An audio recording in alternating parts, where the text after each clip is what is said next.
Bonsoir à tous, c'est Lise, bienvenue sur le stream de Révolution Permanente pour cette émission spéciale pour la journée du 18 décembre qui est la journée internationale des droits des migrants. Le 18, c'est une journée historique de la mobilisation des personnes migrantes et ça nous paraissait particulièrement essentiel d'en parler aujourd'hui dans une période où il y a un approfondissement des attaques racistes au niveau international. Donc évidemment, on va parler de ce qui se passe au niveau national sous le gouvernement Macron, mais on a d'autres exemples, notamment le plus criant qui est celui de Trump avec la politique de l'agence DICE dont on a pu être témoin des actions ces derniers mois. Donc dans ce contexte international et national, la journée du 18 décembre cette année, c'est principalement un appel à la grève qui a été lancé par la Marche des Solidarités, mais aussi par plusieurs collectifs de sans-papiers et de mineurs en lutte. Cet appel, il a été signé par plus de 400 organisations syndicales, politiques, féministes, antiracistes. C'est aussi pour rappeler le rôle central de la population étrangère dans plusieurs secteurs essentiels de l'économie, comme on a pu le voir par exemple pendant la pandémie. Donc ces secteurs essentiels, ils seront en grève demain. Et il y a d'autres mobilisations qui vont qui vont se tenir pour rappeler, et on va en revenir là-dessus aujourd'hui, que la population étrangère, c'est pas seulement les travailleurs. C'est aussi les étudiants à qui en ce moment on coupe les APL et pour lesquels en ce moment il y a une mobilisation d'ailleurs à Paris 1 qui cherche à se lever contre l'augmentation des frais d'inscription d'étudiants. Il va y aussi avoir des rassemblements dans le secteur de la santé et bien plein d'autres. Donc voilà, c'est vraiment une journée à suivre. Et pour en parler et essayer un petit peu d'analyser ensemble la situation, on accueille plusieurs invités aujourd'hui. Donc d'abord Amada, qui est représentant du collectif Sans Papiers de Montreuil et de l'Intercollectif. Voilà. Fousseni, qui est un membre historique du collectif des mineurs de Belleville. Priska, qui est avocate en droit des étrangers et en droit du travail, qui est membre du collectif d'action judiciaire et de révolution permanente. Et Dorian, qui est éducateur spécialisé, mais qui est aussi candidat au municipal dans la ville de Saint-Denis. Donc voilà, cette émission, c'est l'occasion de revenir sur l'approfondissement des attaques xénophobes, notamment en France sur les 2 dernières années où il y a eu une inflation législative énorme. Mais ces attaques, elles se voient pas seulement au Parlement, elles se voient aussi au niveau juridique, réglementaire, dans le discours public. On peut pas faire un retour vraiment exhaustif de toutes ces attaques. Par contre, on peut rappeler qu'il y a eu vraiment un tournant marquant au début de l'année 2024. C'est le moment de l'entrée à vigueur de la loi Darmanin, qui est la pire loi immigration qu'a connue la Ve République. Déjà parce qu'elle a favorisé les mesures d'éloignement, elle en a allongé la durée d'exécution, on va aussi en parler. Elle a précarisé complètement la situation administrative de tous les étrangers en France, qu'ils aient ou non des papiers. Et elle a favorisé leur enfermement et leur expulsion à terme. C'est important aussi de revenir sur le successeur de Darmanin au ministre de l'Intérieur, qui est Retailleau, et qui a lancé une circulaire vis-à-vis de la régularisation qui a pour but clair de fermer l'accès aux préfectures complètement et de fermer l'accès au titre de séjour à la population sans papier. Et parallèlement, il a aussi organisé des rafles pour chasser les étrangers en situation irrégulière. En juin dernier, il y a vraiment une opération de police avec plus de 4000 agents des forces de l'ordre qui était développée sur tout le territoire dans les transports, dans les gares, dans les grosses métropoles, pour chasser les personnes sans papier dans le but de pouvoir soit leur donner des mesures d'éloignement, soit carrément de les placer dans un centre de rétention. Et il y a l'ensemble de la classe politique qui adhère à ce discours. On a pu entendre des termes comme submersion migratoire, tout ce qui est débat sur l'identité nationale. Donc il y a vraiment un vocabulaire de plus en plus radicalisé pour parler de ce qu'est la population étrangère en France. On va avoir une discussion, on va essayer d'aborder un petit peu tous ces éléments. Mais je pense qu'il est important de rapporter que la gestion des flux migratoires sur le territoire français, elle a toujours été liée déjà à l'histoire coloniale de la France, à son impérialisme à l'international et aux besoins de son propre patronat. Et que du coup, des journées comme le 18 décembre, c'est l'occasion de construire une riposte qui s'inscrit dans la grève, dans la rue, et avec vraiment une perspective à l'international et anti-impérialiste. Donc pour commencer, on va revenir un petit peu sur les droits sociaux dont bénéficient de manière très minimale les étrangers en France. C'est une actualité assez brûlante parce qu'en ce moment, au Parlement, on est en train de débattre du budget 2026 où on a prévu de faire 7 milliards d'économies sur la santé, d'une manière générale de casser les services publics de manière assez large. Et les premières victimes, c'est évidemment la population étrangère. Dans ce débat-là, il y a l'aide médicale d'État, qui du coup est une couverture sociale dont peuvent bénéficier certains étrangers en situation irrégulière. Et là, le Sénat vient de voter une proposition qui durcirait encore plus les conditions d'accès à l'aide médicale d'État et qui ferait une économie de 200 millions d'euros sur les crédits qui lui sont alloués. Voilà, les débats sur l'aide médicale d'État, ils datent pas d'hier. La loi Darmanin, elle prévoyait déjà de la transformer en une aide médicale d'urgence. On n'a jamais trop su ce que ça voulait dire.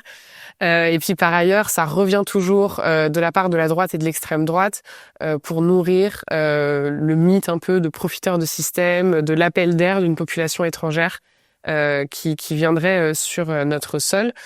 Donc à Mada, il y a, comme je l'ai dit, il y a beaucoup d'idées reçues sur l'aide médicale d'État. On sait qu'il y a vraiment seulement la moitié des étrangers qui pourraient en bénéficier, qui en font vraiment la demande. Est-ce que tu pourrais, toi, un petit peu décrire c'est quoi les revendications de l'intercollectif et des collectifs sans papier vis-à-vis de la couverture de santé et un petit peu aussi nous dire concrètement c'est quoi l'aide médicale d'État en France, qui peut en bénéficier ou non? Alors bon, pour commencer, bonsoir à tout le monde.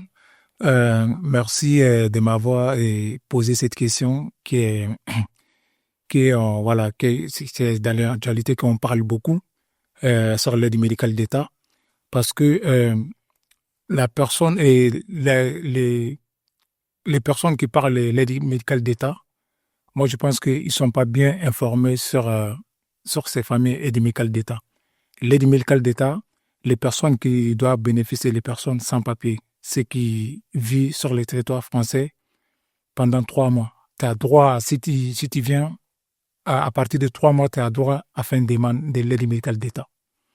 Voilà, donc cette demande-là, il y a beaucoup de sans-papiers qui ont du mal à avoir leurs droits parce que c'est un droit pour les sans-papiers pour pouvoir demander pour pouvoir se soigner. Donc, du coup, l'aide médicale d'État maintenant, et il demande beaucoup de documents nécessaires pour pouvoir en bénéficier. Voilà, c'est très compliqué pour certains sans-papiers pour avoir tous ces documents-là en même temps, quoi. Parce que, par exemple, les personnes qui passent par la mer pour venir ici, la majorité de ces personnes, ils viennent sans rien. Ils n'ont aucun document sur eux pour pouvoir demander ces aides médicales d'État. Mais ça met en difficulté beaucoup de personnes. Voilà, je connais beaucoup de sans-papiers qui ont, dans cette difficulté, ils vivent sur le territoire pendant des années, ils n'ont pas encore bénéficié de l'aide médicale d'État, or que c'est leur droit d'avoir, quoi. Donc, ils ont cette complication-là. Les documents qu'on demande, on te demande des passeports. Bah, il faut faire les photocopies de tous les pages de ton passeport, les pages de ton passeport-là. Il faut photocopier tout pour envoyer. Voilà. Ou bien, il faut envoyer une preuve des médecins. Par exemple, une ordonnance des médecins pour prouver que tu es sur le territoire et pendant 3 mois. Or que pour même avoir un médecin, c'est très compliqué. Pour les personnes qui n'ont pas le papier, d'abord. Voilà, il faut trouver ces preuves-là pour envoyer, pour pouvoir en bénéficier. Donc, même les personnes qui ont l'aide médicale d'État, qui sont sans papier, qui travaillent, voilà, et la majorité de ces personnes, ils travaillent, ils cotisent. Par exemple, si la sécurité sociale voit leurs revenus, en même temps, ils vont arrêter leur aide médicale d'État. Donc, ces personnes, ils n'ont plus l'aide médicale d'État. Et ils restent à travailler toujours à cotiser. La sécurité sociale voit ça. Normalement, quand tu arrêtes l'aide médicale de quelqu'un parce que il a des moyens de se soigner, mais pourquoi tu prends son cotisation? Or que la personne ne va pas bénéficier de son cotisation que la sécurité sociale prend. Donc, la personne continue à travailler, mais s'il est malade, il a des problèmes pour aller voir un médecin parce qu'il n'a rien. Voilà, donc c'est un peu compliqué. Il y a certains endroits, si tu n'as pas de carte vitale, on t'accepte pas. Sauf si tu pars en urgence. Voilà. Bon, là, en urgence aussi, chaque fois, là-bas, quand tu vas te retrouver là-bas, tu peux entendre des heures sans que quelqu'un t'occupe de toi. Parce il y a beaucoup de monde qui part là-bas. Donc, c'est un peu compliqué pour les sans-papiers, ceux qui travaillent, et ces personnes qui travaillent là, parce que ils continuent toujours à travailler, mais ils cotisent. Mais après, ils n'ont aucun droit. Même s'ils sont malades, accès à les soins, c'est très compliqué pour eux. Par exemple, l'aide médicale d'État aujourd'hui, par exemple, quelqu'un qui a un problème de dents, les dentistes, ça ne marchait pas là-bas. Ouais. Voilà, l'aide médicale d'État, ça ne marchait pas. Mais Voilà, c'est vrai donc, qu'on a entendu des discours, mais qui étaient presque, enfin, qui étaient abracadabrants sur l'AME, où ils ont prétendu, enfin, en tout cas, c'était des représentants du Rassemblement national qui ont prétendu qu'avec l'aide médicale d'État, tu avais accès à des chirurgies électives. Il y avait même eu des discours extrêmement transphobes, comme quoi l'aide médicale d'État, ça permettait à des étrangers de faire des transitions de genre. Enfin, en fait, ce que la plupart des gens savent pas, c'est que l'aide médicale d'État, déjà, bon, comme tu l'as dit, il y a des demandes abusives, donc il y a beaucoup de gens qui peuvent pas en bénéficier. Dès que tu gagnes de l'argent, bah, tu n'y as pas accès. Et puis en plus, c'est vraiment une couverture minimale. Enfin, si tu as des problèmes de dents, par exemple, l'aide médicale d'État, ça le couvre pas, quoi. ouais, c'est très compliqué, mais ces gens d'extrême droite, moi, je pense que, comme au début, je dis que les personnes qui parlent de ça, ils sont pas informés. Voilà, si tu veux parler d'un sujet, il faut que tu t'approches des personnes premières concernées de ces aides médicales d'État, tu les poses la question. C'est eux qui est bien placé à s'exprimer là-dessus parce que c'est eux qui est en train de subir tous ces, voilà, toutes ces choses-là. Et quand l'aide médicale d'État, ça peut même pas prendre beaucoup de médicaments pour toi, c'est des données pour les trucs Oui. que tu peux en bénéficier. C'est tout. Mais les détracteurs, ils pensent que l'aide médicale d'État, si tu as ça, tu as tout en même temps. Ouais. Même, j'ai entendu parler, il y a une dame qui parlait que, c'est une dame d'extrême droite, hein, qui parlait, qui dit, ils ont l'aide médicale d'État, ils ont soins gratuits et puis ils ont des chômages. Mais c'est ça, je dis, ils ne sont pas informés. Un sans-papier n'a jamais droit à un chômage ou bien un arrêt maladie. Un sans-papier, jamais. Un sans-papier n'a jamais droit à un arrêt maladie. Comment il va faire? Oui. C'est ça, je dis qu'ils ne sont pas informés, ils parlent de sujets qu'ils ne maîtrisent pas. Donc, c'est ça, l'aide médicale d'État. Et les sans-papiers ne sont pas là pour profiter des systèmes. C'est le système qui profite d'eux. Oui. Voilà, parce que ceux qui travaillent, 96% des sans-papiers travaillent. Ils cotisent, payent des impôts. Mais après, il n'y a aucun droit. Donc, c'est un système qui profite de eux, quoi. Voilà, donc, tout simplement, l'aide médicale d'État, parce que l'Espagne avait fait la même chose comme ça en 2012. Ils avaient supprimé l'aide médicale d'État pour mettre l'aide d'urgence en place en 2012. Mais ils ont vu que ça les a coûté plus cher que l'aide médicale d'État. En 2018, ils ont rétabli encore l'aide médicale d'État. Parce qu'ils ont essayé, ils ont vu que c'est très compliqué. Les hôpitaux étaient débordés. Et voilà, les soignants, ils étaient trop débordés avec tout ça, en urgence. Or que si la personne, il a aide médicale d'État, il peut commencer à se soigner le temps que ça va devenir très grave. Mais tu ne peux pas laisser quelqu'un malade parce qu'il n'a pas juste un petit bout de papier qui est titre de séjour, qui n'a pas droit à soigner ces personnes. Là, cette côté-là, moi, je remercie les soignants et les soignantes ici en France qui sont sont humains, quoi, ils ont mis l'humanité en avance. Voilà, parce que je me rappelle quand la loi Darmanin a proposé ça, et les soignants, ils ont montré que ils ne vont pas accepter ça. Ils vont soigner tout le monde, quelle que soit ton couleur de peau, ton religion et ton sexe, et ils vont soigner toutes les personnes. Ils ont apporté leur soutien aux sans-papiers. Ouais. Donc voilà, là je les remercie beaucoup pour leur humanité, quoi. Voilà. C'est vrai qu'il y a eu vraiment au moment des débats sur l'AME un peu ce truc de ça coûterait encore plus cher d'avoir une aide médicale d'urgence. Mais c'est vrai que du coup, presque, parfois, ça déplace le débat par rapport à ce que tu disais de, en fait, qui sont vraiment les profiteurs du système. Alors certes, s'il y avait l'aide médicale d'urgence, ça coûterait, entre guillemets, plus cher à l'État français. Mais déjà, le budget de l'AME, c'est rien du tout. C'est une couverture hyper minimale. Et comme tu dis, il y a le pourcentage de la population étrangère en France qui travaille, qui cotise pour des droits dont, au final, ils bénéficient même pas. Enfin, c'est un peu un retournement de la logique de se dire que ça serait en fait une aide pour les profiteurs alors que eux-mêmes sont des travailleurs et cotisent pendant des années sans jamais voir le fruit de ça, quoi. Il y a aussi l'exemple par exemple des retraites dont les personnes bénéficient jamais. C'est un peu la même logique. Fousseni, d'ailleurs, enfin, les droits sociaux, c'était assez au centre de la lutte des mineurs non accompagnés. On a beaucoup entendu le droit à être logé, le droit à l'accès à l'éducation, aussi le droit d'ailleurs à être soigné.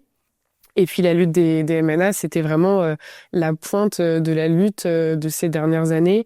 Est-ce que tu peux revenir un petit peu sur justement sur cette lutte des mineurs de Belleville qui en plus s'est opposée assez férocement aussi à la mairie de Paris, qui a eu des modes d'action qui étaient très forts, notamment les occupations. On pense à la Gaîté Lyrique. Est-ce que tu pourrais un peu faire le bilan de ces luttes-là?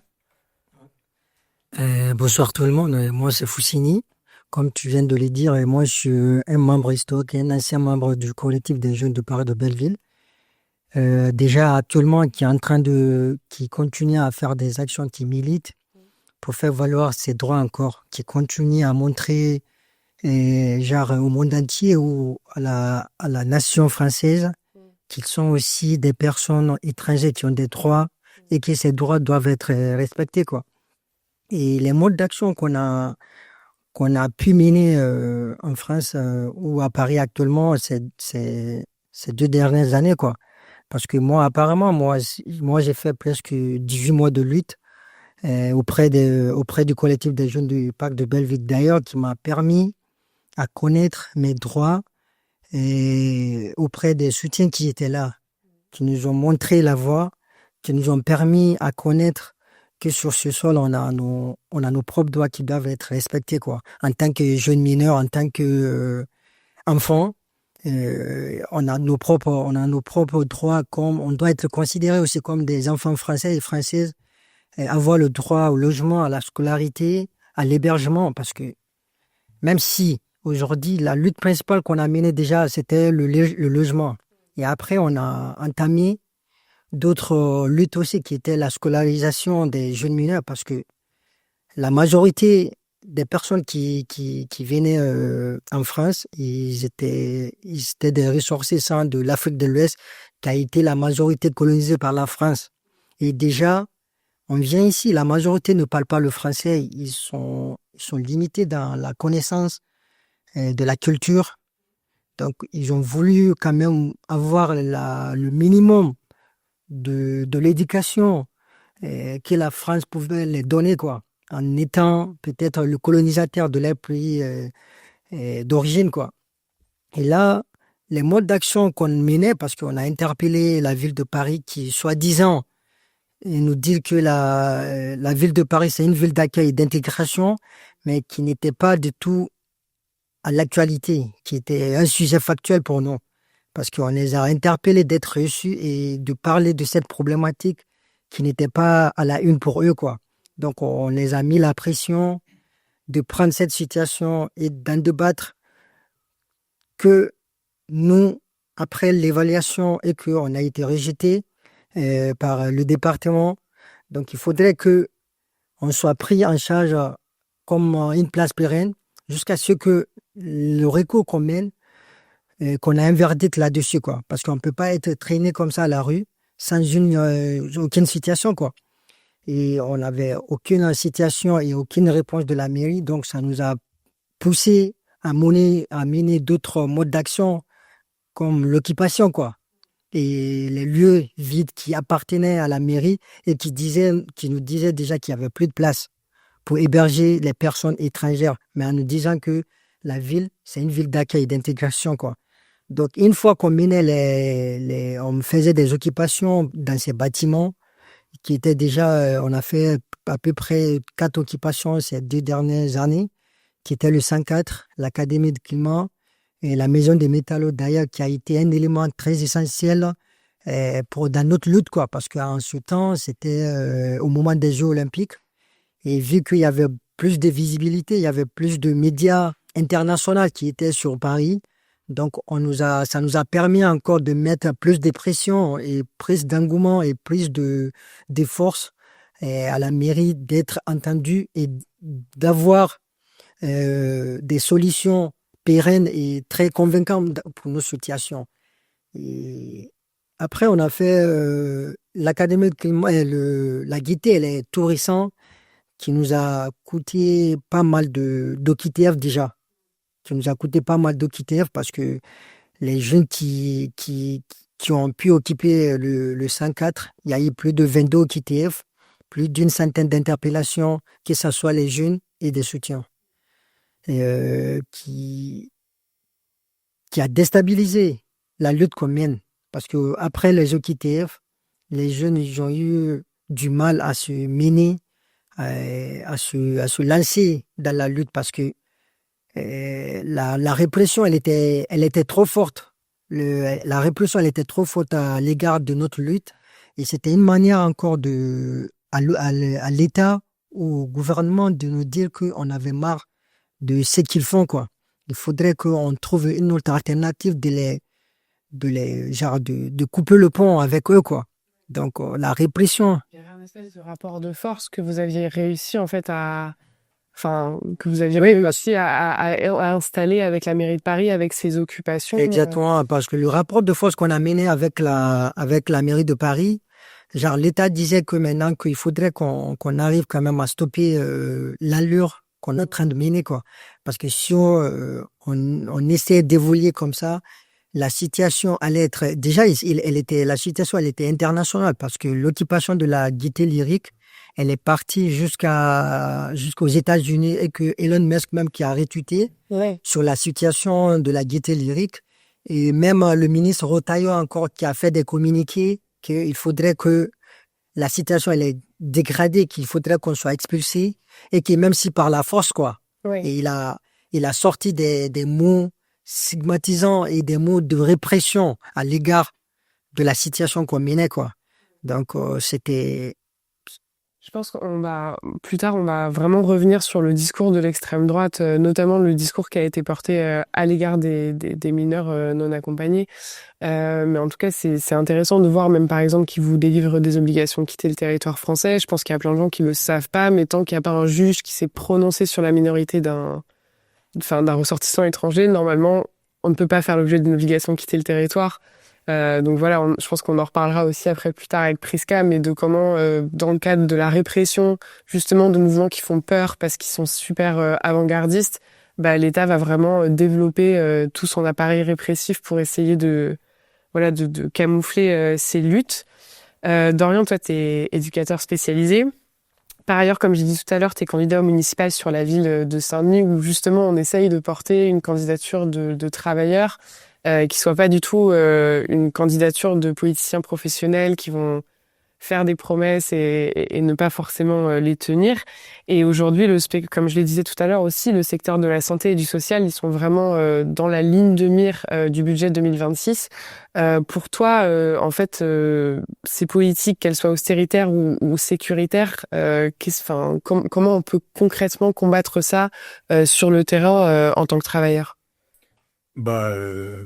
C'est vrai que, déjà, c'est-à-dire qu'à Saint-Denis, avec le nouveau maire au PS, Hanotin, la majorité actuelle, ça a été tout de suite des attaques contre les services publics. Il est arrivé, il a ouvert, augmenté les horaires d'ouverture, supprimé des postes, fermé des espaces jeunesse. Il a fermé, par exemple, là, plus de 3 espaces jeunesse. Il s'est mis à dos aussi pas mal. Il y a eu pas mal de mouvements de la part des agents municipaux justement pour contester ça. Cette pression budgétaire là qu'on ressent de manière très forte dans les services publics, donc dans le soin aussi, parce qu'il y a des centres municipaux de santé, il y a des accueils de loisirs, etc. Et c'est vrai que ça se ressent. C'est d'autant plus frappant qu'à Saint-Denis, c'est une ville, l'une des villes les plus pauvres de France, avec plus d'un tiers de personnes sous le seuil de pauvreté. Euh, il y a une population aussi où il y a plus de 170 nationalités, etc. Donc très immigré. Et enfin, l'hôpital de La Fontaine, bah, c'est l'hôpital où il y a le plus de personnes recourant à l'AME en France, par exemple. Donc donc voilà, ça a été, enfin, c'est des attaques très violentes. Et puis, enfin, moi, je le vois notamment, bah, comme en tant qu'éducateur. Enfin, je travaille dans un foyer, dans une MEX, quoi, une maison d'enfants à caractère social. Et voilà, dans le secteur aussi de la protection de l'enfance, c'est assez clair que bah c'est un secteur totalement en crise. Enfin, c'est vrai que bah quand on est mineur isolé étranger, bah c'est un peu le goal, enfin le saint graal entre guillemets d'être pris en charge par l'ASE. Et c'est clair que bah c'est beaucoup mieux que d'être à la rue, etc. Mais en réalité, c'est voilà, c'est un secteur qui est aussi très violent. Enfin, on voit régulièrement des scandales, par exemple dans les foyers départementaux de concernant la prostitution, etc. Enfin voilà, on a tous en tête un certain nombre de scandales. Donc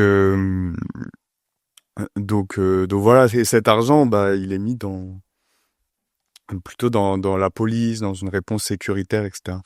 Donc effectivement, après, bah nous, enfin, je pense que c'est important qu'il faut qu'on se mobilise, bah en tant que travailleur. Enfin, par exemple, moi demain, bah je serai en grève. Par ailleurs, là, il y a une grève aussi dans le travail social là depuis mardi, donc jusqu'à jeudi justement, pour dénoncer aussi bah cette aussi les difficultés que nous on subit en tant que travailleur social, parce que c'est voilà beaucoup de turnover, beaucoup de c'est-à-dire que les effectifs bougent beaucoup, il y a pas de continuité dans l'accompagnement, on est en sous-effectif, il y a beaucoup de vacataires, etc., d'intérimaires. Donc et en fait, c'est les jeunes qu'on accompagne ou qui en payent le prix en premier lieu. Donc effectivement, même si je pense que c'est important de pouvoir enfin il faut qu'on représente une force politique qui va au-delà de ce qu'on enfin voilà, d'arbitrer est-ce qu'on doit fermer 3 ou 4 espaces jeunesse. Enfin, nous, ça nous intéresse pas. Nous, on veut voilà un investissement massif dans les services publics, une couverture médicale universelle et gratuite pour toutes et tous, quelle que soit sa nationalité, etc. On veut bah exproprier les centres municipaux de santé, la réquisition des logements vides aussi. Justement, enfin, par exemple, la tour Pleyel à la Plaine, qui est devenue un hôtel, bah voilà, pour nous, elle doit servir à loger les personnes qui sont à la rue, notamment par exemple les femmes du collectif Combat Hébergement 93. Donc, euh, nous, voilà, c'est ça qu'on revendique aussi dans ce programme-là à Saint-Denis. Une liste de travailleurs, de travailleuses, de personnes ordinaires. Il y a personne qui a jamais eu de mandat ou quoi que ce soit. Le but, c'est de dire aussi, bah, on a ce programme-là. Maintenant, il va falloir aussi bah, se battre pour l'arracher. On va pas arriver comme ça à la mairie et dire, bah voilà, à partir de maintenant, on va. Enfin voilà, ça se fait pas comme ça. On n'oublie pas qu'on veut mettre le projecteur aussi sur les luttes du territoire, parce qu'on pense que bah effectivement, c'est les luttes qui payent effectivement, quoi. Et c'est vrai que ça se reflète beaucoup sur Saint-Denis, enfin, par rapport à l'aide médicale d'État dont on parlait tout à l'heure. Dans le 93, il y a un centre seulement auquel il est possible d'envoyer les demandes d'aide médicale d'État, qui est un centre qui est inaccessible, avec comme tu disais, des demandes de compléments qui sont hyper abusives. Et pour ce qui est des mineurs non accompagnés, c'est pareil, il y a une énorme actualité sur Saint-Denis, parce qu'en fait, les gens se disent, une fois qu'il y a une reconnaissance de minorité, il n'y a plus de problème. Mais si, parce que se pose la question de l'arrivée à la majorité. Qu'est-ce qui se passe en fait pour un mineur qui a été pris en charge par l'ASE, alors même qu'il n'y a plus de moyens dans le social pour qu'il y ait un véritable accompagnement. Qu'est-ce qui se passe quand voilà cette personne, ce jeune ressortissant étranger à 18 ans et se pose la question d'avoir ou pas un titre de séjour, quoi. Donc ouais, c'est des secteurs qui sont essentiels à suivre et à Et voilà, on le sait en tout cas, en ce moment à Saint-Denis, il y a une grève même de professeurs par rapport à leurs lycéens et collégiens mineurs non accompagnés qui atteignent leur majorité et qui tombent parfois dans des situations d'irrégularité parce qu'ils sont pas suivis à aucun niveau, il n'y a plus les moyens de le faire. Donc voilà, ils sont actuellement en grève d'ailleurs sur Saint-Denis pour demander de l'aide pour accompagner leurs élèves. Et pour éviter du coup la bascule dans une situation d'un étranger sans papier, on l'a vu ces dernières années, les sans-papiers, c'est vraiment dans la ligne de mire de la Macronie. C'était une des grandes actualités de l'année 2025. J'avais dit qu'on allait en parler, on va en parler. C'est la circulaire Retailleau. Donc pour tous ceux qui savent pas forcément ce que c'est que la circulaire Retailleau, c'est ce qui a remplacé une précédente circulaire, la circulaire Valls, et c'est des circulaires qui pensent la régularisation des sans-papiers. Donc c'est-à-dire une personne qui a pas de papier sur le territoire demande à la préfecture un premier titre de séjour. Donc voilà, nous on n'est pas du tout là pour défendre la circulaire Valls. C'était déjà une circulaire qui était beaucoup trop restrictive et qui était vraiment complètement favorable à la pratique des préfectures, mais la circulaire Retailleau, elle est bien pire. Elle vient demander maintenant aux gens d'avoir 7 ans de présence sur le territoire, de démontrer d'un niveau de français. Il y a évidemment un discours assez nauséabond sur les valeurs de la République. On demande aux étrangers de démontrer qu'ils vont respecter le drapeau, qu'ils vont respecter l'intégrité territoriale de la France. Enfin, ça va quand même assez loin. Et voilà, ça c'était des discours qui étaient déjà au centre de la loi Darmanin. Et on a l'impression, en tout cas dans les pratiques de la préfecture et dans les circulaires qui émanent directement du ministère de l'Intérieur, que l'objectif c'est de limiter la régularisation quasi qu'aux travailleurs qui sont dans des métiers en tension. On va en parler un petit peu, c'est quoi un métier en tension, etc. Mais voilà, juste pour fixer un tout petit peu le cadre historique, le traçage des étrangers, il a commencé en 14-18 et c'est le moment où on commence à contrôler aux frontières et où on commence à se demander qui on laisse rentrer ou pas.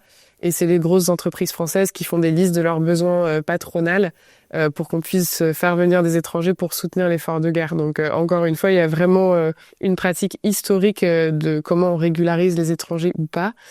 Du coup, Amada, est-ce que tu pourrais décrire concrètement comment ça se traduit vraiment l'impact de la circulaire Retailleau sur l'empêchement quasi total des régularisations, l'état de l'accès en préfecture? Bon, merci beaucoup d'avoir soulevé cette problématique qui est très, très compliquée maintenant. Avant, comme tu as dit, il y avait circulaire Valls. Voilà, cette circulaire-là, nous, les collectifs des sans-papiers, nous, on disait c'est une circulaire qui est hypocrite. C'était circulaire Valls. 3 ans de présence et 24 fiches de paie. 5 ans et 8 fiches de paie. Donc, ça demandait ça. Mais si tu as 7 ans, la préfecture peut te donner, si tu as 7 ans avec 11 fiches de paie comme ça, la préfecture peut te donner des récépissés avec l'autorisation de travail. Comme ça, tu cherches un patron qui peut t'embaucher. Voilà, la circulaire Valls, c'était comme ça. Mais nous, on trouvait ça une circulaire hypocrite. Comment on peut demander quelqu'un de fournir les fiches de paie? En même temps, la même loi dit que ces personnes n'ont pas le droit de travailler. Donc, du coup, c'est pour pousser à des sans-papiers à aller frauder pour envoyer les fiches de paie. En même temps, pour les mettre et à la disposition de certains patrons pour l'exploiter. Voilà. Donc, c'était ça.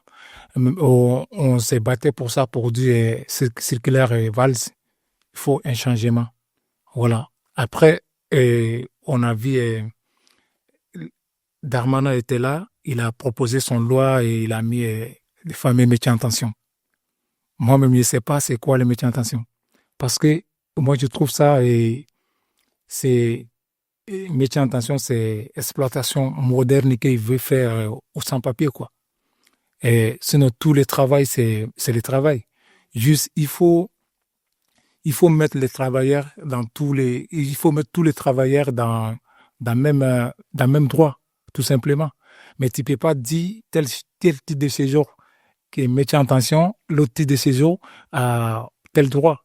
Moi, je pense que tous les types de séjour, c'est pareil. tous les titres de séjour pour travailler, c'est même droit et c'est pareil. Mais tout titre de séjour et des métiers en tension, moi je pense que c'est l'exploitation moderne parce que le travail que les gens refusent de faire, c'est toi qui vas accepter de faire. Les jours que tu n'as pas ce travail-là, on ne te renouvelle pas ton titre de séjour parce que tu es régularisé par métier en tension. Si ces métiers n'ont plus attention, comment toi tu vas renouveler ton titre de séjour? Tu vas te retrouver encore sans papier encore. C'est ça, on dit tout le temps, c'est l'État même qui fabrique les sans-papiers. Donc, circulaire Rotaillot, il nous parle de 7 ans de présence avec métier en tension. Tu vois, c'est 7 ans de présence, c'est pas que 7 ans seulement. Il faut apprendre à lire, il faut apprendre à écrire, il faut apprendre à parler bien français, il faut connaître la loi française, il faut connaître tout ça. Moi, je pense que tout ça, c'est très important de connaître tout ça. Mais en quelles conditions? Par exemple, toi, tu veux que quelqu'un ne qu'apprend la langue et écrire et lire, ces personnes, tout le temps, il attend des trucs sur les médias comme BFM et CNews. Ces personnes, ils sont instrumentalisés tout le temps. Ils sont instrumentalisés dans les médias et tout pour dire des choses et les propos discriminatoires en venant vers ces personnes. Là, ces personnes-là, il y a beaucoup d'entre eux, ils sont stressés. Comment ils vont, quelqu'un qui est dans les stress, comment il va avoir la force pour prendre une langue, soit prendre à écrire, à lire et tout. Moi, je pense qu'il faut donner l'accès à ces personnes. Il faut faire une ouverture pour ces personnes qui puissent apprendre ces langues.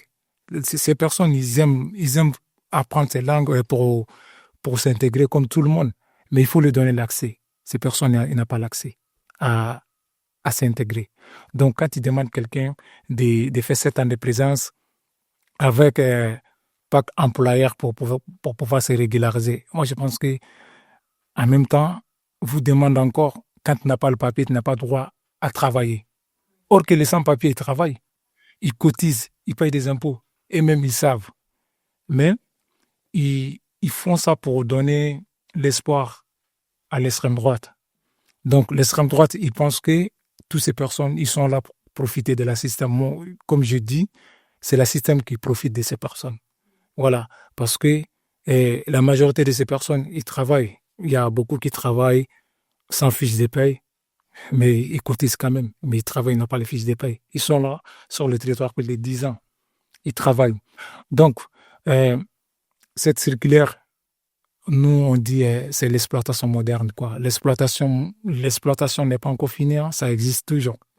Voilà le circulaire qui dit métier en tension. Donc, métier en tension, c'est un circulaire moderne. Nous, le collectif des sans-papiers, on dénonce ça. Voilà, on est contre la régularisation par métier en tension. Nous, on veut une régularisation pérenne pour tout le monde. Voilà, donc on ne veut pas que telle personne a tel type de séjour qui dit métier en tension, tel type de séjour. Nous, on veut le même droit pour tout le monde. Voilà, donc... C'est intéressant, tu parles d'exploitation moderne, parce que c'est vrai que toute cette histoire de il faut apprendre le français, il faut s'intégrer, etc. Enfin, c'est toi qui disais tout à l'heure que la majorité des mineurs non accompagnés, en fait, ils viennent d'anciennes colonies françaises. Enfin, il y a des raisons derrière les parcours d'exil dont on parle effectivement jamais dans les médias. Ça viendra jamais sur un plateau de BFM ou de CNews, ça c'est sûr.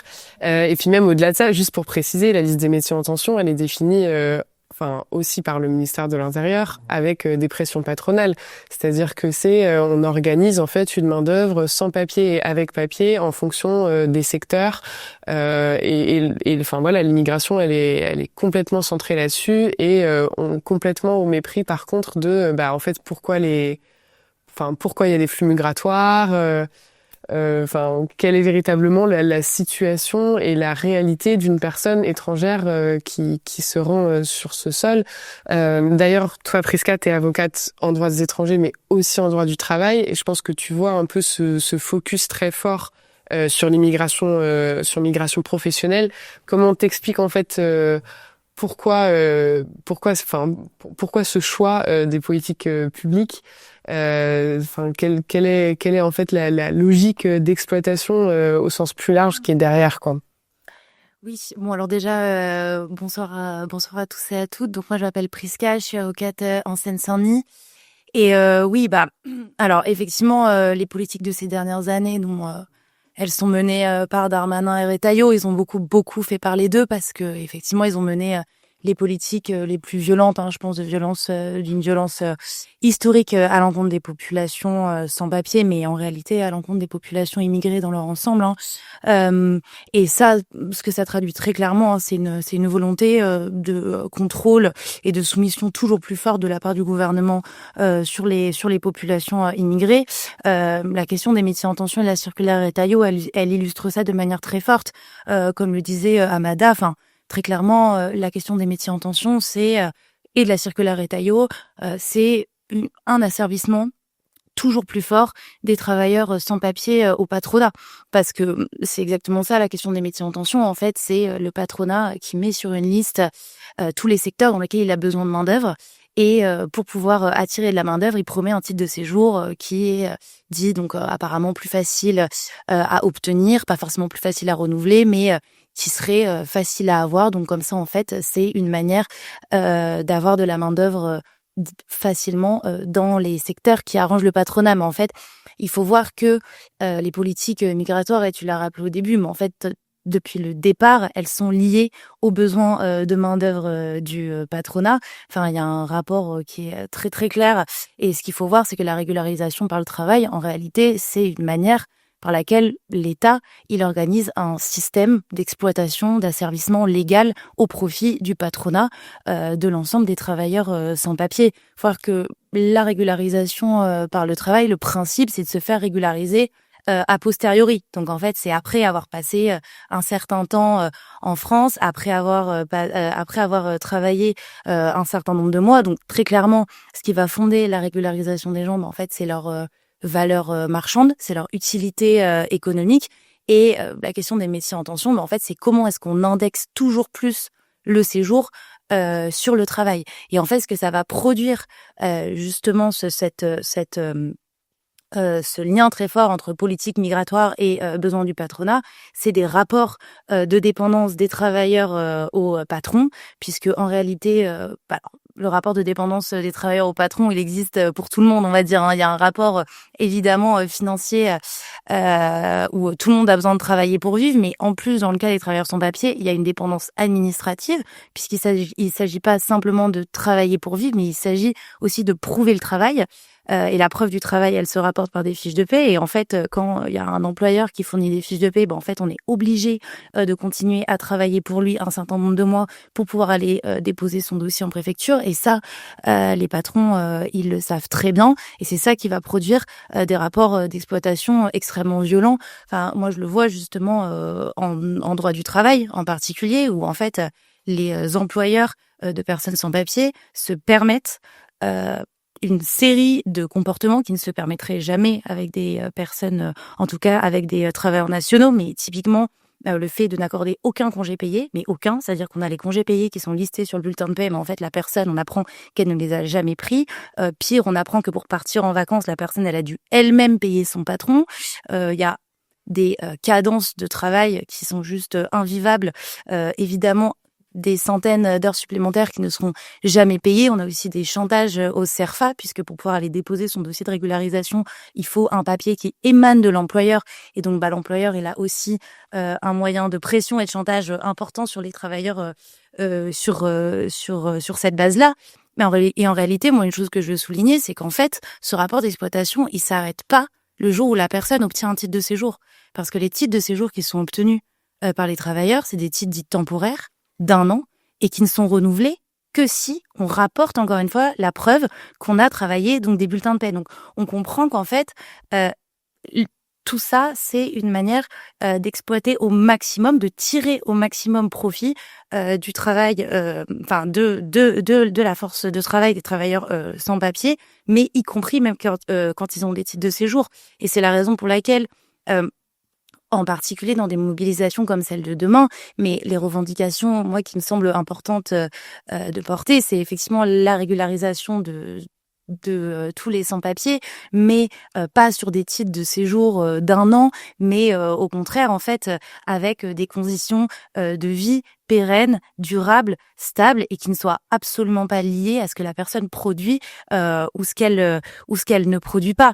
Et je voudrais ajouter quand même une dernière chose sur ça, mais c'est que en réalité, l'exploitation des travailleurs immigrés, elle est aussi permise par un système impérialiste qui va en fait tirer profit de l'exode de population immigrée, exode que les pays impérialistes ont eux-mêmes créé. Donc c'est vraiment un système qui s'auto-nourrit parce que en raison, enfin les motifs de départ des personnes immigrées, ils peuvent être variés. En revanche, ils ont toujours un dénominateur commun, c'est la dégradation des conditions matérielles d'existence dans les pays de départ et cette dégradation-là, elle vient de dynamiques et de politiques qui sont caractéristiques du capitalisme globalisé, hein, c'est-à-dire l'exploitation minière, la captation des ressources, l'exploitation intensive des terres, mais aussi tout ce qui est le fait de soumettre des États à la dette, la corruption. Enfin, tout ça, c'est des dynamiques qui ont été créées par la colonisation et par les pays impérialistes qui produisent de l'exode et exode dont le patronat va tirer profit sur le territoire. Donc je pense que il faut rappeler que c'est cette dynamique-là qui est aussi à l'œuvre quand on parle de l'exploitation des sans-papiers par le patronat. Et je suis totalement d'accord sur ce que disait Amada, mais c'est une production totalement d'une situation d'illégalité aux fins d'exploitation. Et justement, ce qui est je trouve important de souligner dans la mobilisation de demain, c'est que ça met aussi au centre la question de la grève, qui justement a pour objectif de mettre en lumière la fonction en fait de l'exploitation des travailleurs sans papier dans l'économie capitaliste. Mais c'est un tableau hyper large, mais du coup hyper criant de ce que c'est véritablement ce qu'on essayait un petit peu de dire avec Amada tout à l'heure, avec beaucoup moins de détails, mais de justement pourquoi les gens partent et comment ils sont accueillis une fois qu'ils arrivent après un exil, etc. Et on peut avoir de la part de beaucoup d'institutions, associations, partis un petit peu plus, on va dire, institutionnels de la gauche, on va avoir des revendications assez minimales. Tu vois, toi, quand tu parles du fait de créer en fait des conditions d'existence pérennes, on parle pas seulement de la reconnaissance d'un mineur non accompagné à 17 ans et demi ou la délivrance d'un titre de séjour de 1 an qui ensuite est renouvelé un peu au bon vouloir du patron, quoi. Donc c'est vrai qu'il y a quand même que là la grève, le fait qu'il y a un appel à la grève, c'est hyper frappant.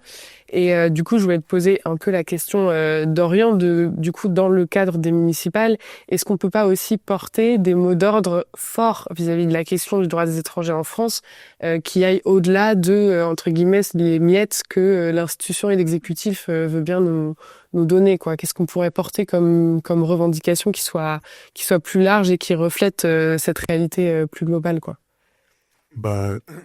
C'est vrai que dans les municipales, surtout à Saint-Denis.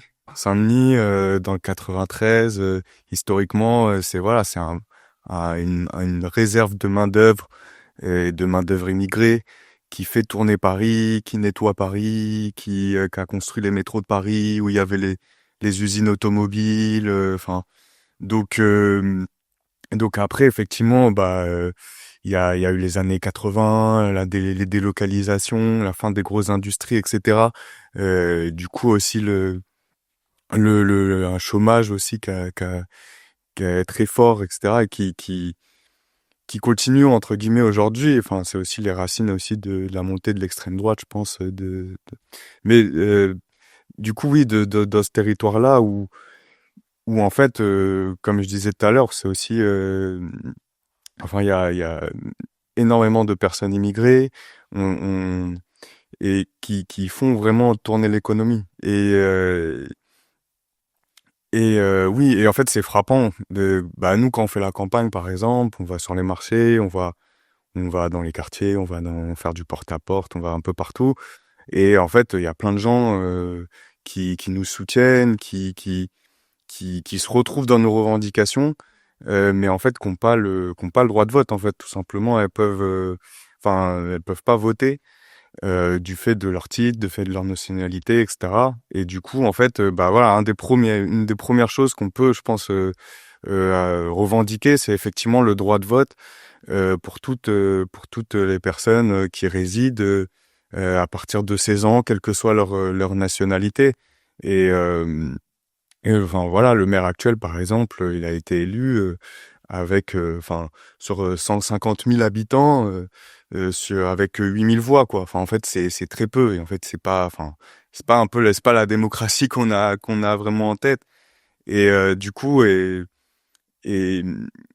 et c'est voilà, on est dans les quartiers, moi ce que j'appelle des quartiers ouvriers de l'immigration, ou plutôt quartiers populaires entre guillemets, parce que voilà, pour rappeler ça, en fait, euh, que euh, que euh, voilà, on travaille, enfin les familles descendantes immigrées travaillent, font tourner l'économie. Et mais en fait, c'est pas une raison pour dire que, enfin, c'est parce qu'on est utile à l'économie entre guillemets et que les personnes étrangères sont utiles à l'économie qu'elles doivent être régularisées. Enfin, nous, on n'est pas du tout, enfin, c'est pas du tout ce qu'on défend notamment dans cette campagne municipale. Euh, En fait, pour nous, toutes les personnes doivent être régularisées en fait. Euh, Au-delà de son utilité entre guillemets au patronat français. Enfin, en fait, euh, oui, et c'est une vision que, enfin, des fois, à gauche, mais, enfin, on retrouve retrouve très peu, hein, même que ce soit la CGT, ou même, enfin, je sais que la LFI a parfois du mal à signer une tribune qui demande la régularisation de tous les sans-papiers. Euh, Et bon, évidemment, Parti communiste, c'est historique. Enfin, je veux dire, d'opposer comme ça les travailleurs étrangers aux travailleurs nationaux, c'est quelque chose qui est vieux en réalité. Enfin, à Saint-Denis, par exemple, enfin, le racisme en fait qui y a à Saint-Denis, qui plane partout. Enfin, il a profité justement, je parlais des délocalisations, il a profité au patronat français, euh, qui a profité d'un prix du foncier 30% moins cher, parce que, voilà, entre guillemets, c'est une zone de second plan, avec la désindustrialisation, etc., où il y a aujourd'hui plus de 1000 sièges sociaux, parmi les plus grandes entreprises du CAC 40, etc., qui sont installées à la plaine. Euh, et en fait qui profitent du territoire avec avec le Stade de France, avec les Jeux Olympiques évidemment. Enfin, finalement, c'est les actionnaires de Vinci qui en profitent le plus du racisme qui s'exerce en Seine-Saint-Denis, à Saint-Denis en particulier. Et et du coup, oui, en fait, on parle aussi de choses enfin, ça dépend de lois. On parlait de la loi immigration. Enfin, il y a plein de lois qui nous concernent à Saint-Denis, pourtant qui dépendent pas de la municipalité, mais effectivement, la loi 2004 sur le port du voile, enfin, il y a tout un ensemble de voies. Donc nous, on est contre, on l'a dans notre programme aussi, contre toutes ces lois racistes et xénophobes, qui sont certes à l'échelle nationale, mais qui nous concernent aussi en premier lieu quand on est à Saint-Denis, quoi.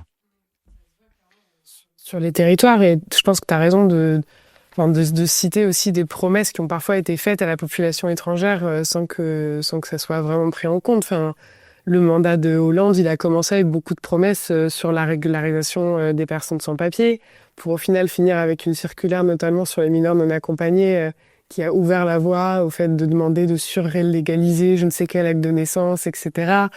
Pareil, il y avait le droit de vote au municipal qui avait été porté par le PS sous Hollande, mais avant ça même par Mitterrand.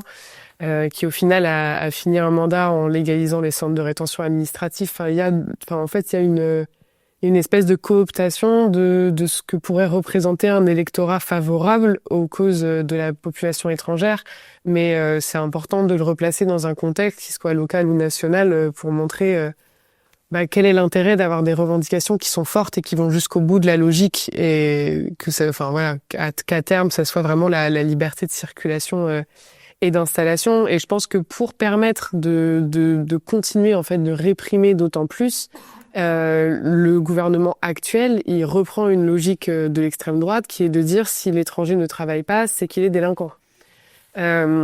Ça a été totalement ce qui a permis en 2024 à Darmanin de faire sa loi super liberticide. Il a dit je vais expulser 4000 délinquants de plus par an.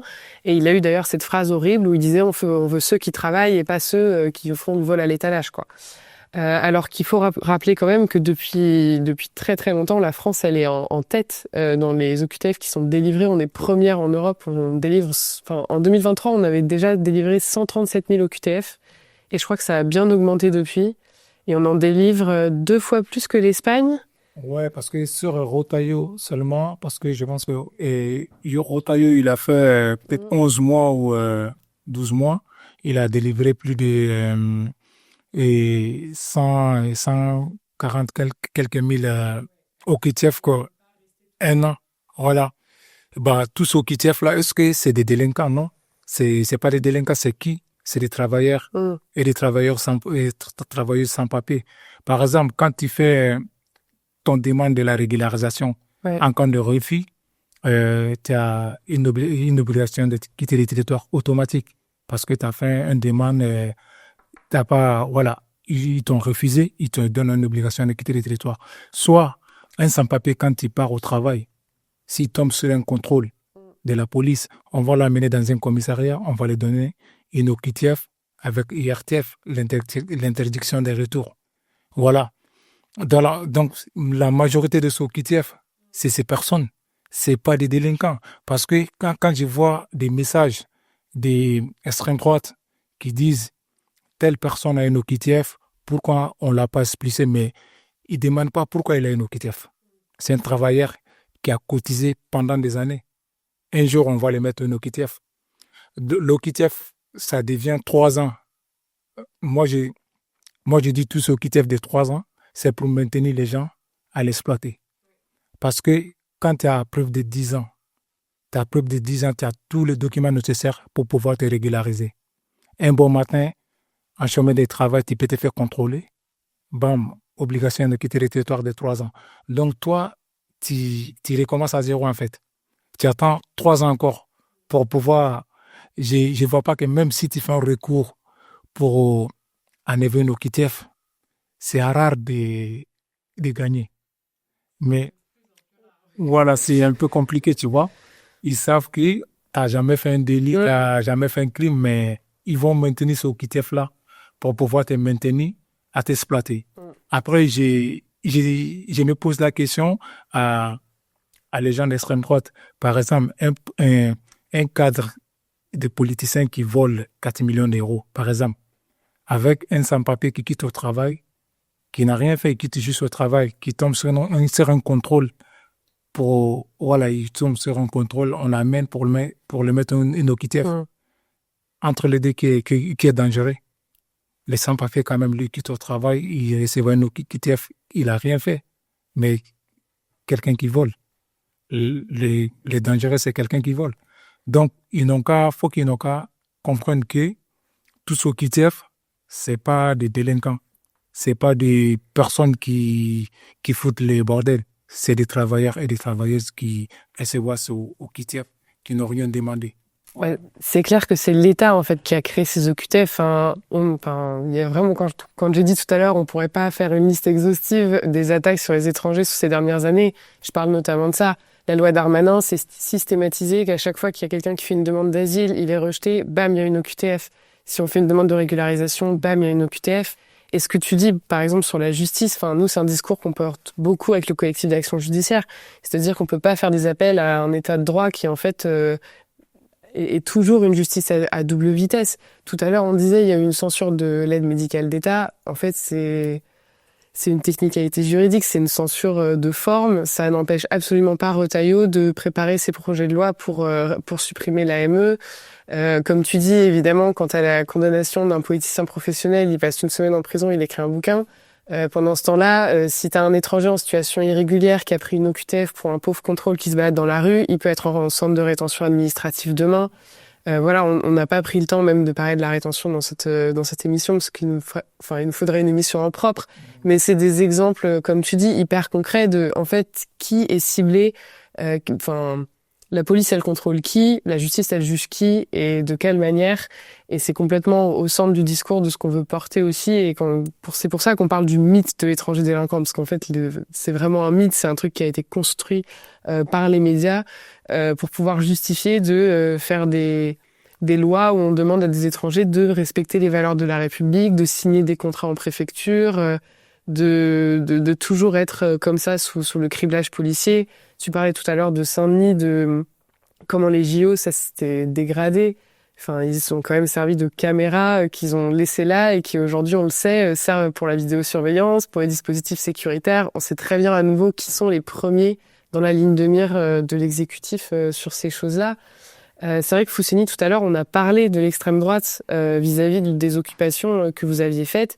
Tu m'as dit voilà qu'il y avait eu des tweets même d'Elon Musk. Enfin, il y avait en fait une attaque de l'extrême droite presque à l'international sur votre lutte. Je pense que c'est intéressant parce que c'était aussi entre guillemets parce que c'était très novateur la manière dont vous aviez choisi de lutter et les mots d'ordre que vous revendiquez, ils étaient extrêmement forts.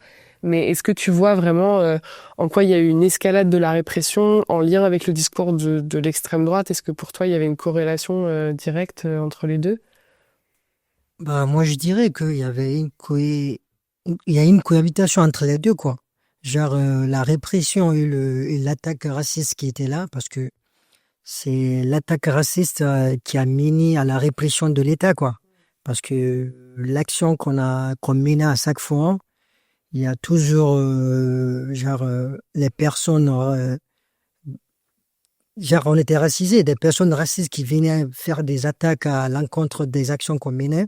Et déjà, il y avait l'action de la Gaîté Lyrique, il y avait la femme de Zemmour même, qui était venue personnellement devant la Gaîté Lyrique à faire des discours politiques racistes et xénophobes et qui attaquaient, genre, même l'islamophobie, quoi, qui attaquait, genre, l'humanité directe de la personne qui était là, quoi.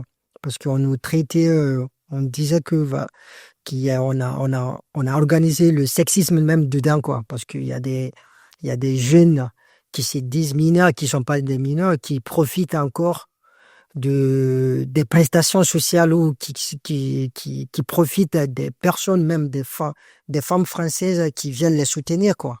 Et c'est avec ces paroles racistes qui a mené à l'État encore de mettre la pression ou la répression de plus en plus sur les activités ou sur des actions qu'on menait. Ok. Oui, c'est vrai qu'en plus, vous aviez même été ciblé par certains collectifs qui venaient jusque devant la Gaîté Lyrique avec des messages hyper forts, hyper violents, qui vous présentaient vraiment comme vraiment comme des délinquants, quoi, comme des personnes qui Les manifs, même dans nos cortèges en manifestation, on était ciblés par des groupes racistes. Déjà, on perturbait nos cortèges dans les manifs, on nous empêchait même à manifester et la police était là à soutenir les répresseurs, quoi. Donc, on était dans le viseur direct de l'État et du racisme, quoi.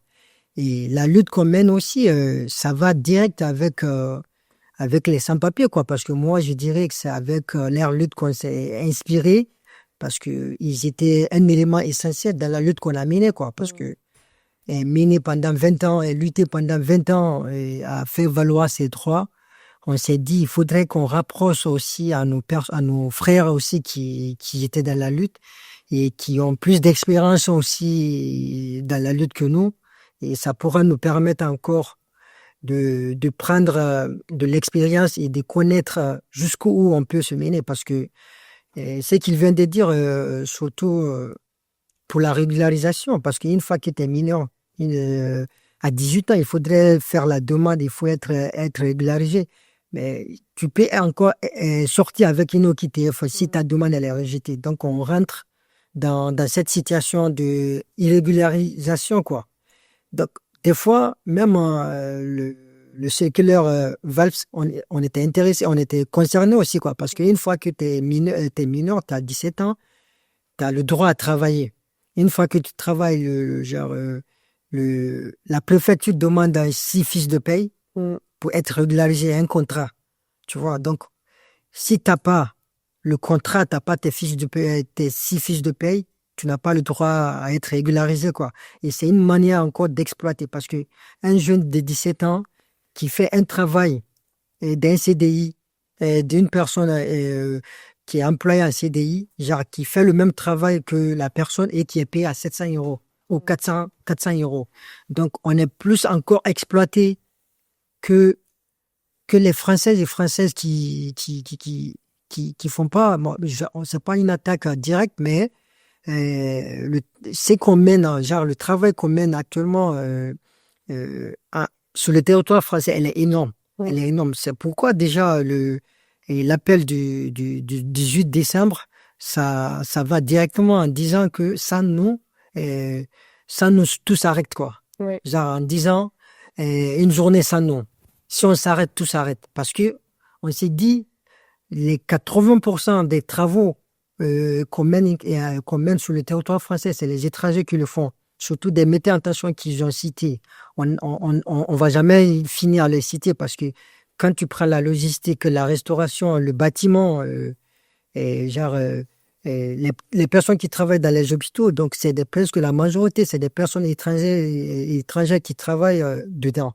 Donc moi, je pense que si ces personnes font grève, je pense que peut-être l'économie peut-être va subir une déstabilité très très énorme, quoi. Et on l'a vu tout récemment. J'ai suivi une émission en 2001 aux États-Unis quand ils ont fait la grève.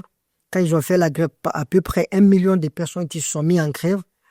Et parce que l'État a voulu mettre une loi pour stigmatiser, pour précariser les personnes aussi qui travaillent. Mais quand ils se sont mis en grève, les 1 million de personnes, l'État était obligé d'annuler cette loi. Et moi, je pense que on doit s'inspirer encore de cette situation et que les Françaises et Françaises qui soutiennent la lutte des étrangers et étrangères, qu'on se mette en grève comme les Américains aux États-Unis, ils ont fait, les sans-papiers aux États-Unis, ils ont fait.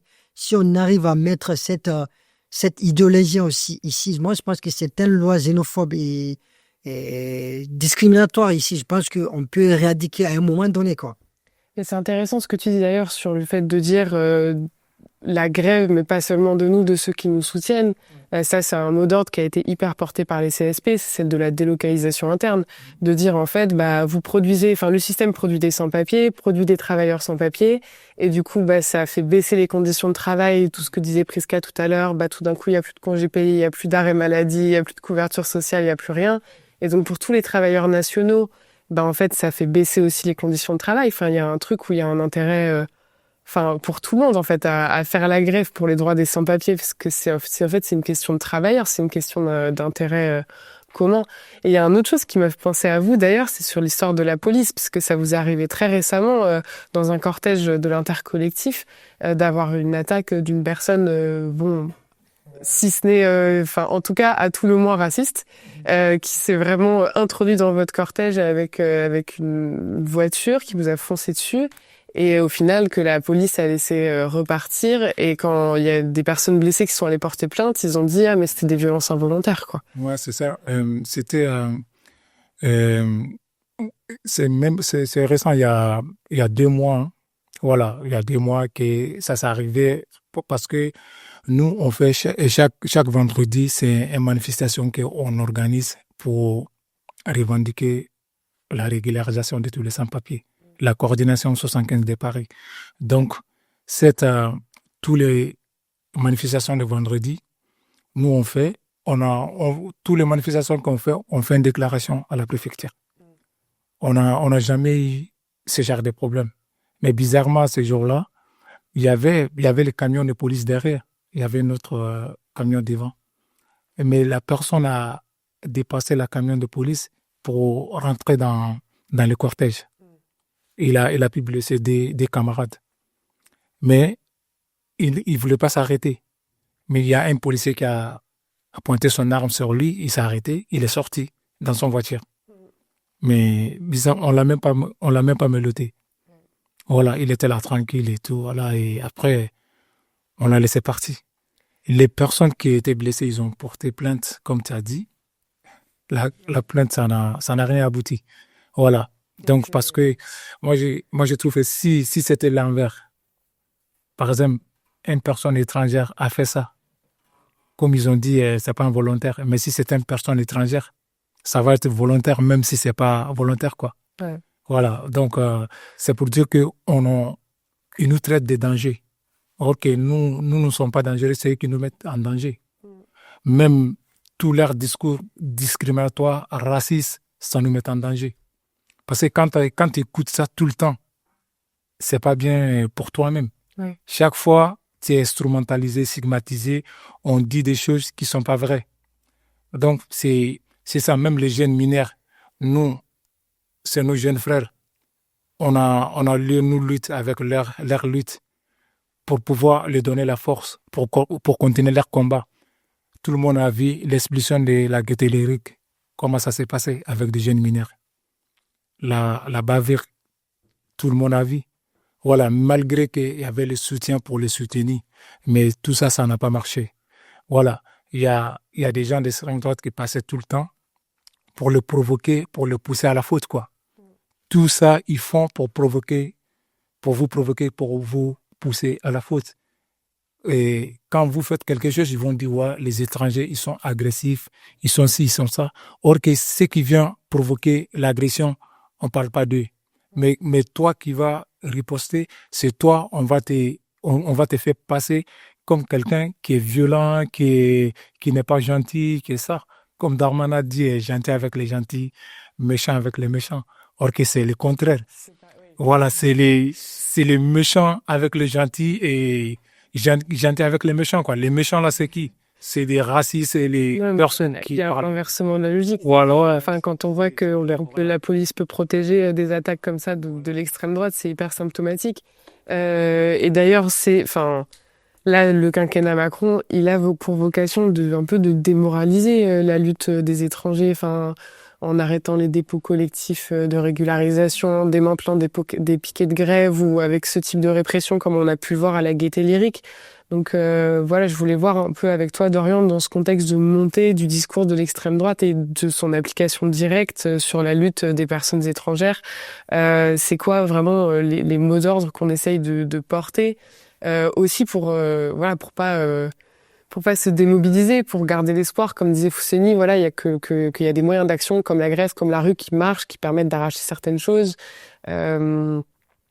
Voilà, comment nous on propose aussi, même si c'est à un niveau local, de riposter face à cette vision biaisée de qui est à réprimer et qui ne serait pas à réprimer. Bah, déjà, c'est dire aussi que pour moi, c'est une vision d'extrême droite et qui se diffuse de plus en plus, etc. Mais en fait, même à gauche, c'est le cas. Enfin, moi, je pense justement à Saint-Denis. En fait, il n'y a pas l'extrême droite, mais il y a quand même une vision des étrangers, en tout cas des personnes des quartiers populaires d'origine immigrée, racisée, etc. Qui sont désignés en fait comme des indésirables en réalité, des gens qu'il faut chasser de la voie publique pour avoir un centre-ville touristique bien beau, etc. On a une police, je disais, la casse des services, des services publics. Toi, tu rappelais effectivement les caméras de surveillance, parce que effectivement les millions qui sont pas mis dans les services publics pour aider les personnes les plus précaires, etc., qu'on a le plus besoin, ils sont mis dans la police. Dans son mandat, là, Mathieu Hanotin a doublé les effectifs de police municipale. Il les a armés avec des armes des 9 mm, qui s'en prennent à des vendeurs de rue, à des personnes qui en fait qui se débrouillent, qui sont dans la débrouillardise, on va dire, parce que à cause des conditions matérielles, la pauvreté, etc. Donc et une police extrêmement violente, qui arrive avec des chiens, qui peut lâcher ses chiens sur des vendeurs, sur des jeunes. ou à motoriser. Enfin, effectivement, s'il y a pas que enfin voilà, la police aussi du Parti socialiste, Parti socialiste aussi qui avait par exemple pendant le Covid pris des arrêtés anti-chicha sur la voie publique, où effectivement le directeur de cabinet du maire actuel, il avait comparé une femme voilée à une chauve-souris. Enfin voilà, en tout cas pour dire aussi que cette vision-là, elle touche pas uniquement l'extrême droite, enfin que même enfin les caméras de surveillance pour les JO justement, le but c'est de garantir la sécurité, etc. C'est des caméras algorithmiques, dernier cri, etc. que même Estrosi à Nice n'a pas en fait. Enfin du coup enfin voilà, on n'a pas besoin. Et au bout de ça, effectivement, il y a des violences quotidiennes et des morts aussi. Enfin, je pense à Yanis, qui est mort en 2024, poursuivi par la police. Enfin, euh, oui. Et face à ça, effectivement, nous, il faut qu'on prenne aussi la racine du problème, je pense, parce que la racine du problème, c'est le fait que, avant tout, c'est une crise économique. Je parlais de la délocalisation dans les années 80. Justement, aujourd'hui, les quartiers ouvriers immigrés, les quartiers populaires, le travail qu'on trouve, c'est les métiers qu'on peut pas délocaliser. Bon, on parlait de la restauration, la logistique, les services à la personne, tout ça, on peut pas délocaliser en Chine, en Inde, etc. Du coup, en fait, c'est les travaux les plus durs. Et du coup, voilà, on hiérarchise comme ça la classe ouvrière, la classe travailleuse. Ça, c'est enfin voilà. Et du coup, là, cette police-là aussi, elle a pour but voilà, de chasser pour les projets économiques du patronat, hein. Là, aujourd'hui, je parlais de la plaine tout à l'heure, mais il y a 5 fois plus d'emplois de cadres d'habitants à la plaine. C'est-à-dire que les gens qui sont à la plaine, ils travaillent pas dans les métiers enfin dans la plupart des boulots qu'il y a à la plaine. Donc quand je dis faut prendre le problème à la racine, c'est-à-dire que en fait faut arrêter tous les cadeaux au patronat qui s'enrichit pendant les JO, pendant qu'il y a des morts sur les chantiers des JO. Tous les actionnaires de Vinci, c'est eux qui sont mis bien avec les Jeux Olympiques, avec le Stade de France, avec ces projets de faire de la plaine tous les sièges sociaux des entreprises, donc arrêt total des aides au patronat. Donc cet argent-là, on le met dans les services publics, investissement massif dans les services publics. On rouvre des espaces jeunesse, on serait, enfin comme je disais tout à l'heure, expropriation des centres municipaux de santé sous contrôle des usagers, des travailleurs, et on en ouvre d'autres aussi. Enfin là pareil, les ludothèques, enfin il y a eu plusieurs ludothèques qui ont fermé. Donc voilà, c'est ça la logique, c'est de prendre ça à la racine, parce qu'en fait les gens même l'extrême droite a fait des chiffres de plus en plus élevés, même dans des endroits comme Saint-Denis, etc., qui sont réputés appartenir à la gauche, etc. On parlait du chômage, mais pour moi, c'est ça. Enfin, en fait, tu galères, etc. Oui, si tu votes à gauche, déjà, si tu votes. Ensuite, si tu votes, même si tu votes à gauche, en fait, la gauche, elle fait rien pour toi. Tu trouves pas de boulot. Tu as un boulot super difficile qui donne pas envie, etc. Forcément, après, tu peux aussi te dire, je vais tester de voter extrême droite, etc. Donc, voilà, pour moi, faut aller à la racine. Investissement massif dans les services publics, arrêt des cadeaux au patronat, et il faut qu'on aille se réapproprier tout ça, quoi. Expropriation de la tour Pleyel pour nous, pour nos besoins, pour nos familles, etc. Et c'est vrai que lutter contre l'extrême droite, c'est vrai que c'est pas juste le faire de manière artificielle. Enfin, je pense que ce que vous disiez tout à l'heure, c'était hyper intéressant. Enfin, que ça soit l'accès en fait au service public des personnes étrangères, et que ça soit aussi comme tu dis en fait une communauté d'intérêt avec des personnes qui vivent sur le même territoire et qui rencontrent des problématiques qui sont liées, que ça soit l'accès au travail, que ça soit l'accès à un logement, que ça soit l'accès à la santé. En fait, il y a beaucoup plus de communautés d'intérêt entre un travailleur ou un mineur étranger qu'avec un patron de Vinci, quoi. Donc c'est assez criant. On a beaucoup parlé de politique sécuritaire, on a beaucoup parlé au niveau national. Je voulais juste peut-être pour la fin un peu élargir à la question internationale et particulièrement à la question européenne. Voilà, depuis 2015, les frontières au sein de l'espace Schengen, elles se sont vraiment militarisées. On a utilisé voilà plein de manières pour contourner le droit européen, plus ou moins en disant comme il y a une crise migratoire, on peut recontinuer à mettre la police aux frontières, à la frontière italienne, à la frontière espagnole. À nouveau, comme tu disais, quand on met de la police à cet endroit-là, il y a des morts qui sont pas toujours comptabilisés, qui sont pas toujours reconnus. Mais en fait, ces contrôles des frontières intérieures, l'Europe n'a pas les moyens vraiment de le développer.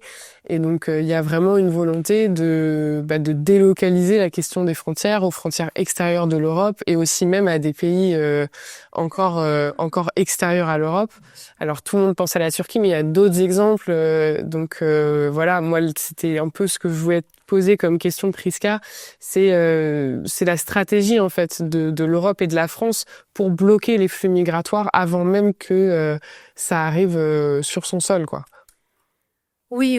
Alors, c'est vrai que je pense que la journée de demain, qui s'appelle quand même Journée internationale des droits des migrants, alors là, pour le coup, on est quand même dans une période où précisément l'Union européenne, prend un tournant historique de volonté de mettre un terme en réalité à l'ensemble des politiques qu'elle appliquait sur les réfugiés, le droit d'asile, enfin le pacte asile-immigration qui a été adopté en 2024, il est clairement le symptôme d'une volonté de barricader l'Europe derrière des frontières. C'est ça qu'on appelle l'Europe forteresse, en fait. C'est cette volonté de l'Union européenne qui est clairement affichée en réalité depuis plusieurs années, qui se traduit par plusieurs traités, mais en fait d'ériger des frontières extrêmement violentes de manière à ce que, tenter de dissuader, en tout cas d'essayer de faire en sorte que personne ne rentre sur son territoire. Pourquoi ? Parce que en réalité, l'Europe, elle a créé, renforcé les conditions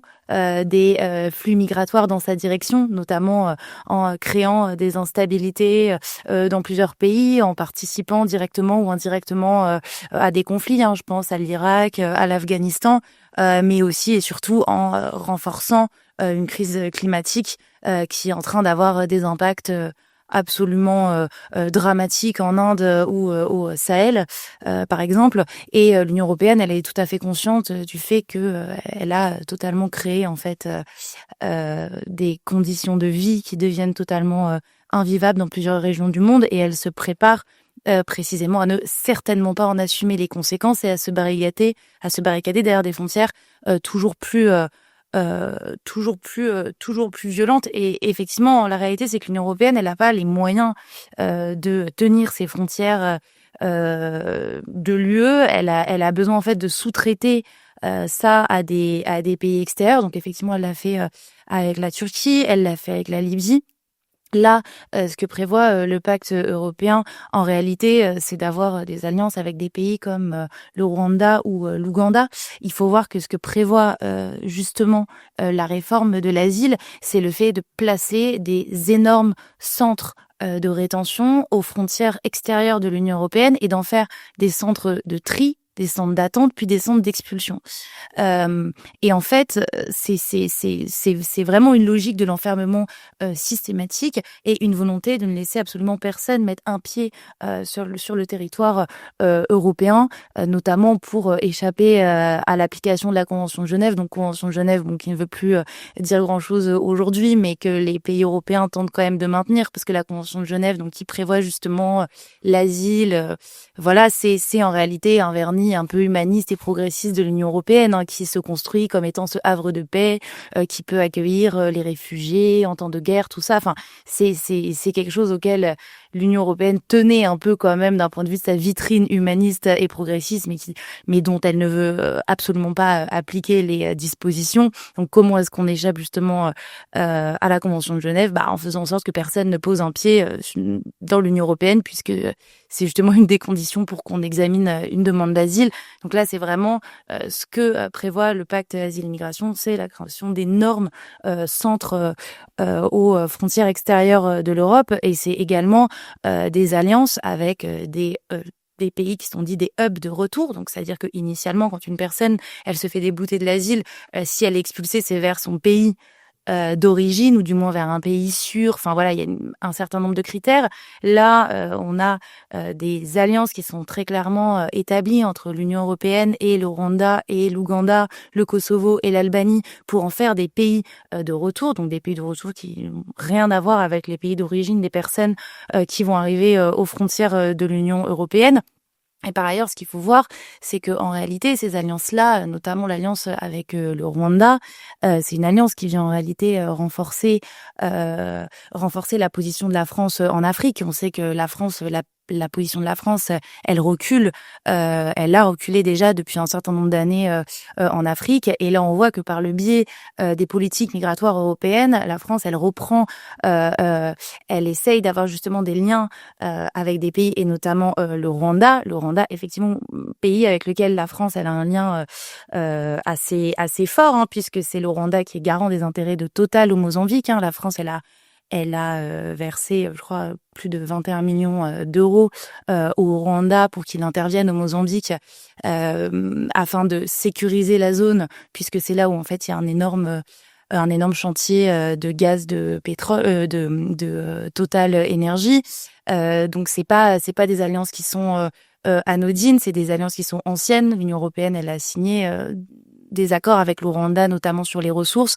Rwanda, qui est un pays, notamment je le rappelle, mais qui est parti au conflit qui se passe aujourd'hui en RDC et qui est l'un des conflits les plus meurtriers depuis des décennies. Donc on voit en fait la manière dont finalement la construction d'une politique migratoire à l'échelle européenne, elle sert aussi d'autres intérêts, hein, qui sont des intérêts de renforcer un impérialisme en crise en Afrique et d'essayer justement par le biais de cette politique migratoire de pouvoir renforcer des alliances avec des pays dits stratégiques en termes de ressources que militairement et en termes de position et d'influence sur le continent.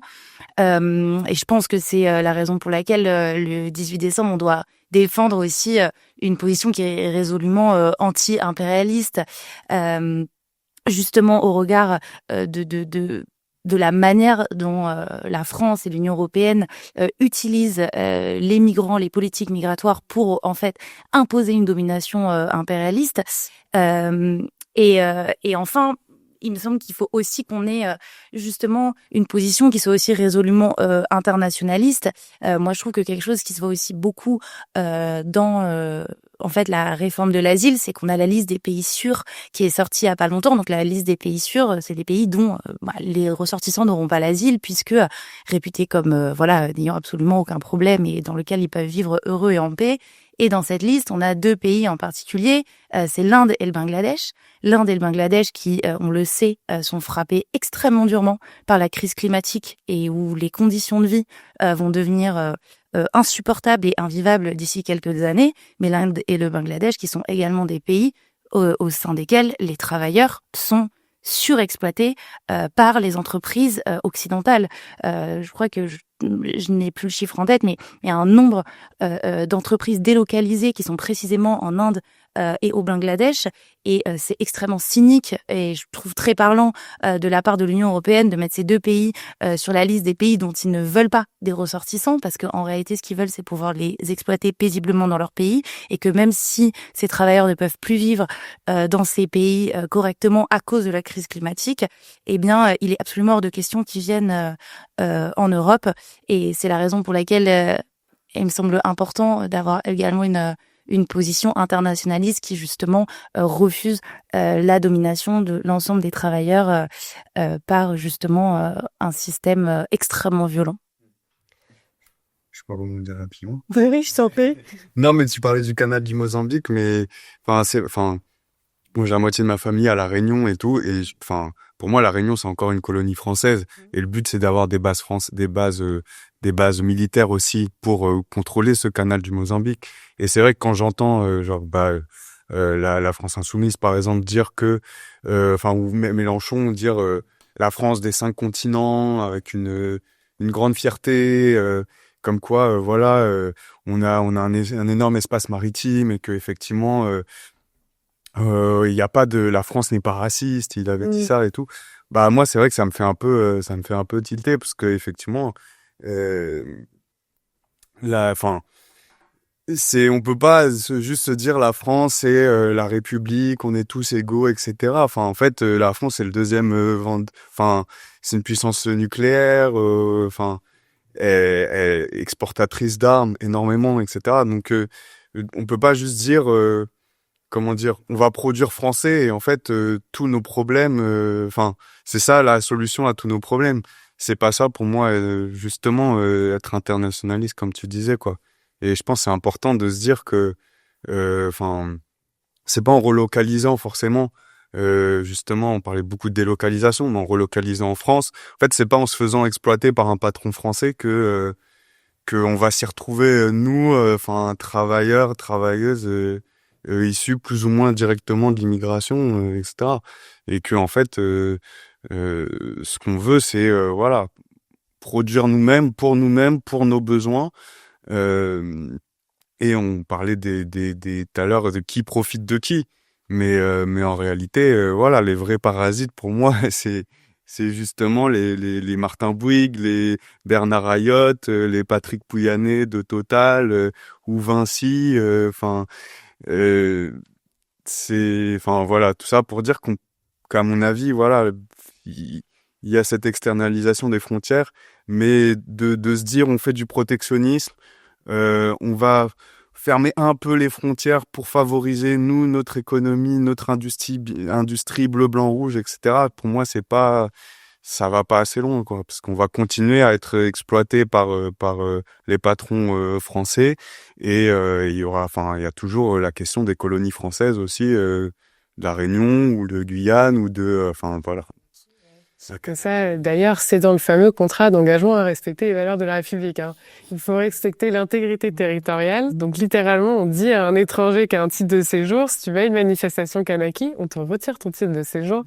Et je pense que c'est intéressant parce que, comme tu dis, en fait, c'est une manière de délier toutes ces problématiques et de pas les mettre ensemble, comme si, en fait, on pouvait penser la question migratoire sans penser la question des Outre-mer, qui en vérité est enfin, 1/5 de nos colonies qu'on a entre guillemets gardées. Et éviter de se poser cette question-là, ne pas se poser la question, comme tu dis, du respect de la Convention de Genève, notamment vis-à-vis de nos anciennes colonies. On en parlait avec Amada avant le début de l'émission, qu'on est un des seuls pays en Europe à refuser les demandes d'asile maliennes. C'est pas pour rien. L'opération Barkhane, je pense elle a clairement quelque chose à voir avec tout ça. Et aujourd'hui, l'intérêt de notre patronat français, qui est en Inde et au Bangladesh, on bloque aussi le respect du soi-disant droit international autour de ça. Donc voilà, moi je trouve que c'est hyper intéressant qu'on ait eu cette discussion aujourd'hui et qu'on ait pu lier un petit peu toutes ces questions qui ont tendance à être un peu éclatées dans le débat public alors qu'en fait elles sont liées. Voilà. Donc si vous voulez suivre un peu plus de notre contenu, voilà, n'hésitez pas à suivre les pages de RP Antiraciste, que ce soit sur Instagram ou sur Twitter, X, autant pour moi, à soutenir évidemment les actions des collectifs sans papier, des mineurs non accompagnés, de les suivre sur les réseaux aussi. Et puis par ailleurs, si vous voulez voir plus de contenu de cette nature, en ce moment on a une campagne de souscription pour essayer de permettre à RP de continuer à exister, de faire des émissions, de pouvoir faire des campagnes électorales pour porter nos messages, etc. Et pour ça, on a besoin de vous. Donc voilà. Merci beaucoup. Merci à toi.